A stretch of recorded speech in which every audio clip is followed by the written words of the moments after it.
Welcome to our input for this November Covenant Sunday. November, as we know, is typically known as the month of the Holy Souls, and we began the month with the Feast of All Saints.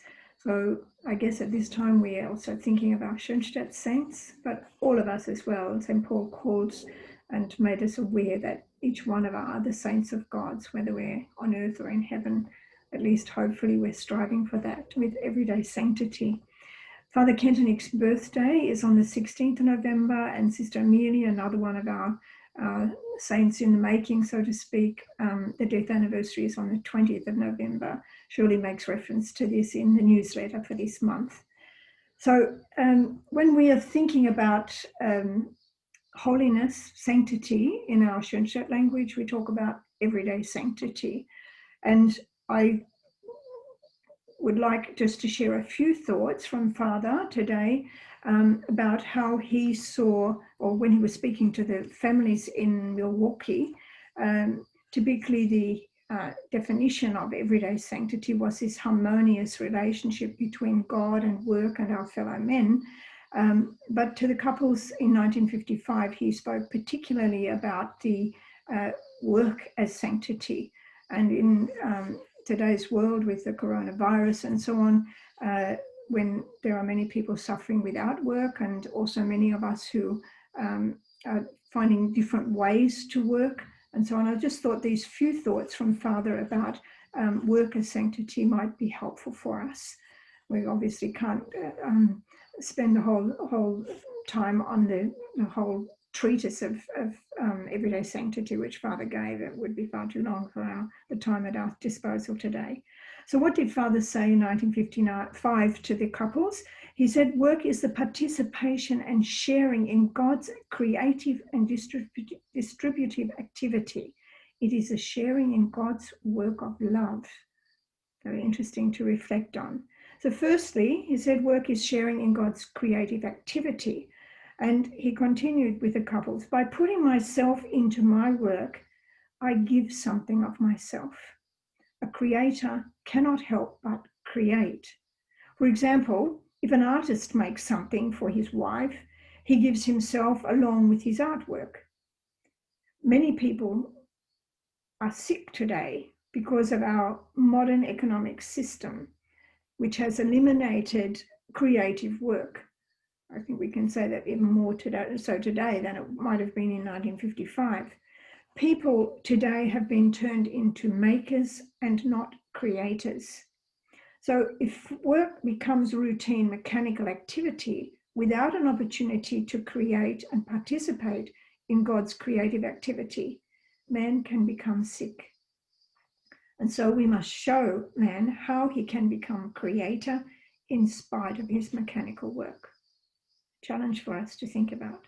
Second point Fr Kentenich made was work is a giving to others. If I carve a statue, I can say that I have carved it to sell and make money, or I can say that I have shared in God's creative activity to make something with his help. So my work as an artist does not only make use of the talents God has given me, it is also a way to give to those who will later enjoy my artwork. This makes it an expression of my love. Through this, I express to God my desire to share the love he gives to me with others. And by sharing in his creative activity, I also make my living. Double thoughts. And thirdly, work is a creating with affection, putting my heart into it. Creating with affection means doing things from the heart and not necessarily with a lot of fancy words. It involves more than just the joy of realizing my potential. It involves the joy I give to others.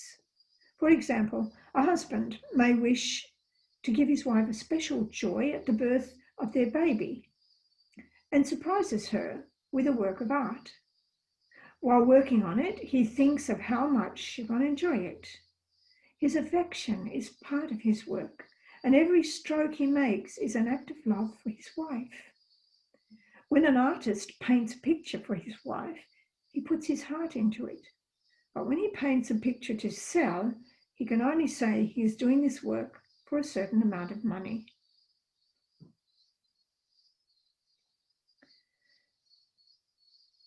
So far, the text from 1955 to the couples. Just a little reminder, I thought at this point, that even our work can help us to strive for holiness, which is the task of each one of us.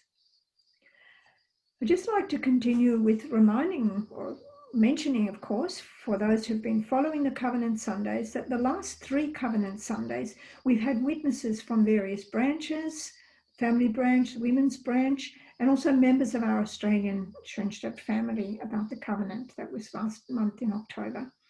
And today I would like to share with you, thinking of Father Kentenich's birthday on the 16th, actually, Father, happy birthday from all of us. And perhaps it's a time when we can think, what gift do we want to give to our Father for his birthday? What's something special?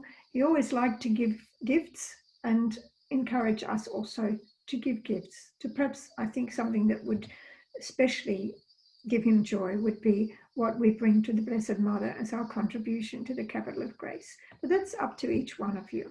Perhaps you like to write an answer to prayer, because we need to gather those to convince the church that Father is really answering our prayers. He's living with us. He's with us from heaven, as we know in Australia, and that he is answering our prayers when we turn to him. Just a thought for a gift for Father. But I would like to share with you just some witnesses about Father himself. Father himself once remarked in later years,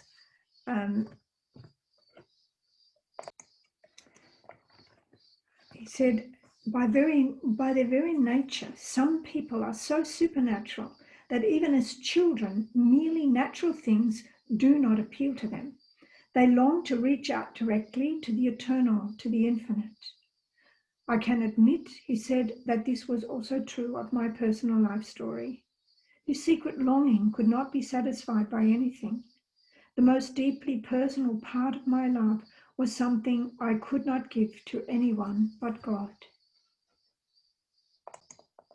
Father Jonathan Niehaus then continued as telling us that as a young priest, he could look back on a long and difficult path. His desire to give his deepest love to God alone had guided him to a total gift of self in his Palatine profession and in the Catholic priesthood. At the same time, he could see that this total gift of self to God was joined as one with a deep and personal relationship with Mary. Without her, he would not have been able to reach his goal. He was also beginning to see that for this gift to take flight, he must devote himself to the service of songs. What he had not have expected was how this selfless service awoke in those entrusted to his care the ability to love him as a priestly father.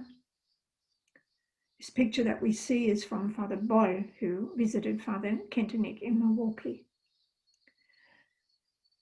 And Father likewise discovered that he could love them back with a genuine fatherly concern. It was actually a mighty transformation that was underway. And Father himself spoke in this way once while reflecting on the crisis of his seminarian years. He said, I simply never let anyone come close to me if it could be helped. It remained this way until my priestly ordination. What then germinated in me was an all-round fatherliness, which in the end wanted to be creatively active through self-oriented love, but which the others also creatively awakened and transmitted into my soul.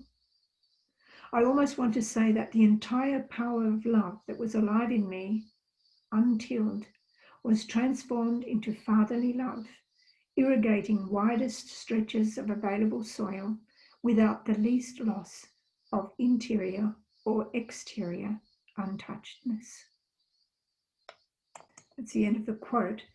And Schoenstatt Sister of Mary, I think from Texas, who knew Father well, actually later summed up all of what Father Niehaus was just saying in these following words. The turning point in young Joseph Kentenich's life came after his ordination. So far, he had been individualistic, and now he made a turn of 180 degrees in the natural sphere. He himself explained this change in a symbolic way.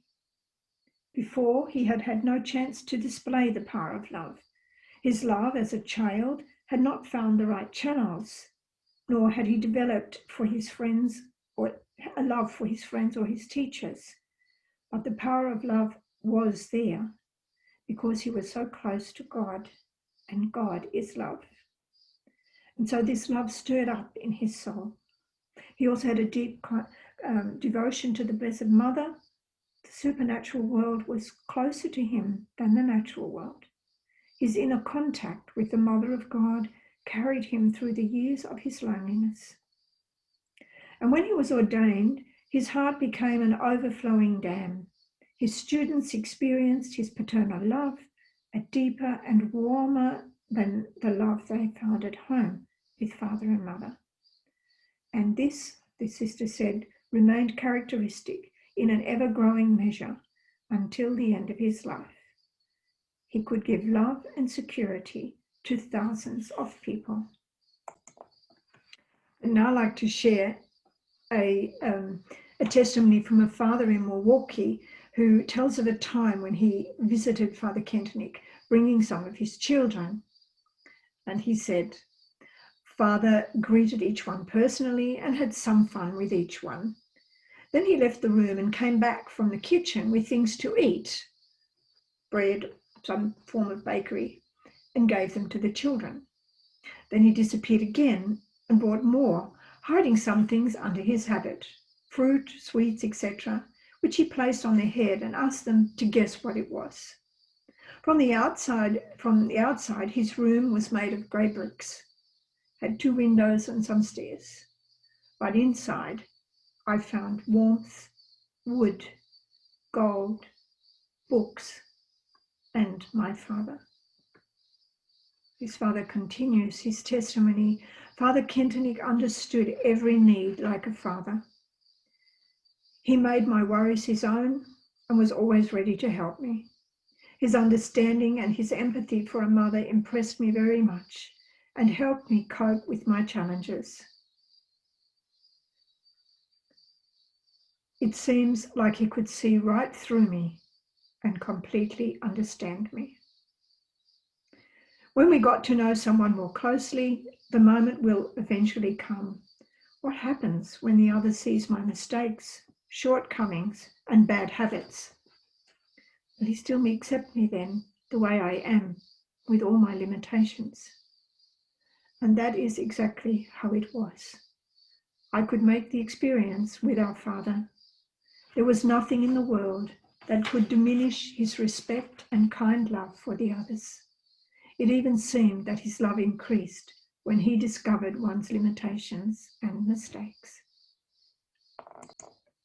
Another testimony from the time in Milwaukee is from Mrs. Johannes Schimmel, the wife of Gilbert Schimmel. Some of you may have heard of Gilbert, who died already in 1959.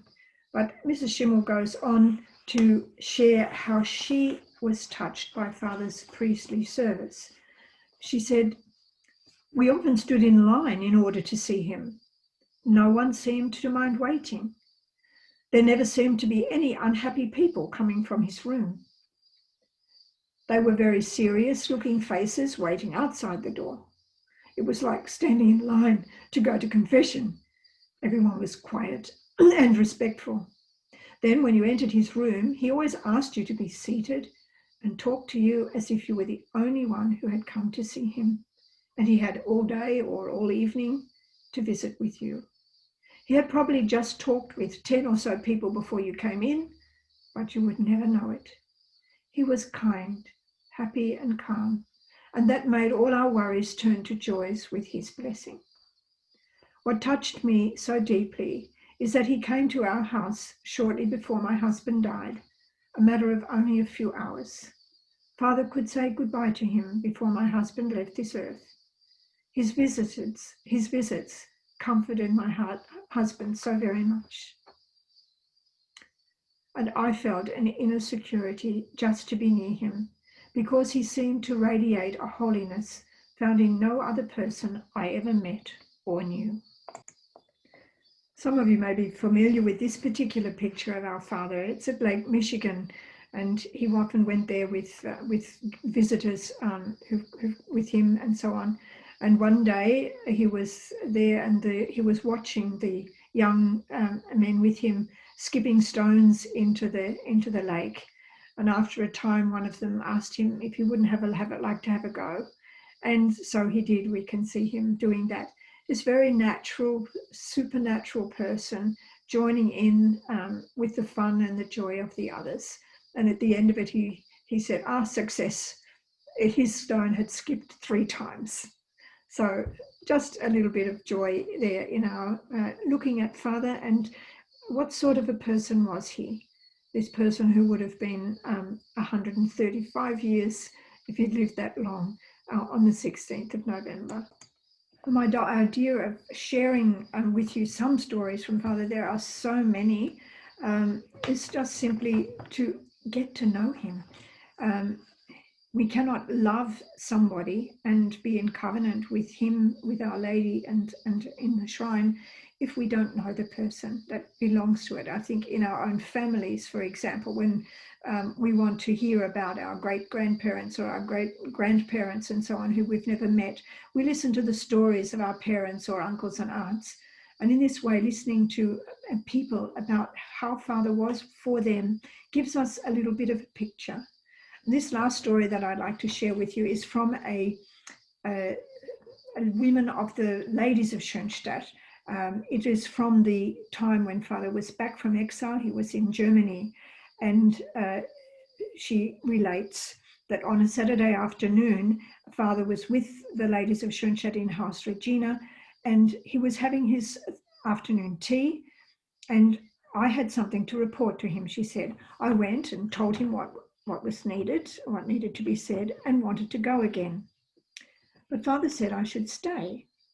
So we carried on some small talk, and then after a short while, I wanted to go again. But he told me that I should stay and invited me to have a seat. After a while, I observed there is nothing urgent that needs Father's attention, neither a talk nor a guest. Even though I knew that Father always had plenty to do, it seemed to me as if he simply wanted to talk, or perhaps needed a little relaxation. What followed was a very good conversation. We discussed different topics, the task and the mission in the service of our covenant partner, the entire movement and its structure. He asked questions and told a few things about himself. He kept me a full 2 hours. I could no longer remember any details of the conversation, especially since I was restless inside about him keeping me for so long, knowing that this would be time he lacked later in the day. But one sentence really struck me, word for word, and because it seemed to me that it was important, I wrote it down right after the conversation. He said, after giving a few fitting illustrations, quote, "This is Father's secret, that Father stands in reverence before each one's originality, that he lovingly accepts and welcomes each person he meets, recognizes each one in his own way, and affirms him. This is Father's secret."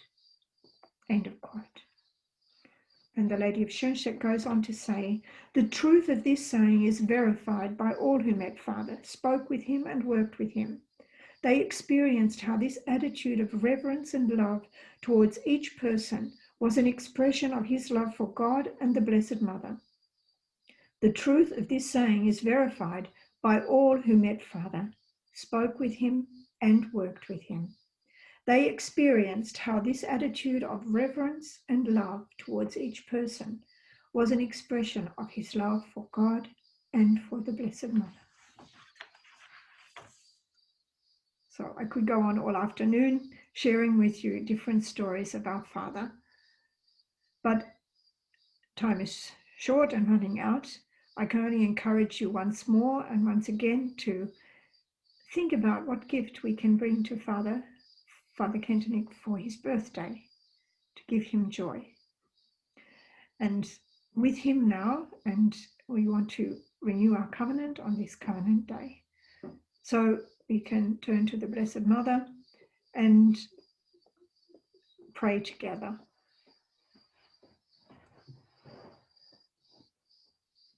My Queen, my Mother, I give myself entirely to you, and to show my devotion to you, I consecrate to you this day my eyes, my ears, my mouth, my heart, myself without reserve, as I am your own, my good Mother. Guard and defend me as your property and your possession. Amen. Now I wish you many blessings and joys for today and for the coming month. In the next month, we'll be celebrating the Immaculate Conception, so I hope to be able to share something with you for that and at Christmas time. So God bless you all. Blessed day.